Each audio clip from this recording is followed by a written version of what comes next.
దేవునికి మహిమ కలుగునగాక.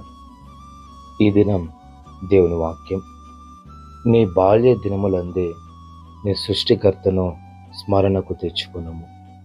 ఈ మాటలను జ్ఞాని అయినటువంటి సొలొమోను పలుకుచున్నాడు.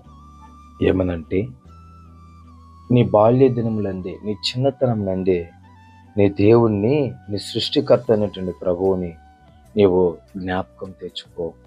ఎందుకు ఈ మాట అంటున్నాడంటే, చిన్నతనం నుంచే గనక దేవుణ్ణి ఎరిగి, దేవుని యొక్క మార్గాలలో నడిచి, ఆయన యందు భయభక్తి కలిగిన ఉన్నట్లయితే, అది వాడు పెద్దవాడైనప్పటికీ కూడా, యవన కాలమైన, వృద్ధుడైనా, వాడు ఏ వయస్సులో ఉన్నప్పటికీ కూడా ఆ వ్యక్తి ఎక్కడా కూడా తొలగిపోవడానికి అవకాశం ఉండదు.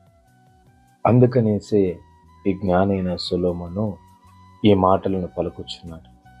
కాబట్టి గమనించండి ప్రియమైన దేవుని జనాంగమా, మనము మన చిన్న వయసు నుంచి మన పిల్లలకు కావచ్చు, మనం కావచ్చు, ఈ చిన్న వయసు నుండి ఇప్పుడున్నటువంటి యొక్క వయసు నుంచే దేవుని వారికి పరిచయం చేసి, దేవుని యొక్క మార్గాలలో వారిని నడిపించడము, అంత మాత్రమే కాకుండా దేవుని యందు భయభక్తి కలిగి ఉండడం, ఇవి గనక నేర్పించినట్లయితే వాడు ఎప్పటికీ కూడా తొలగిపోవడానికి అవకాశం ఉండదు.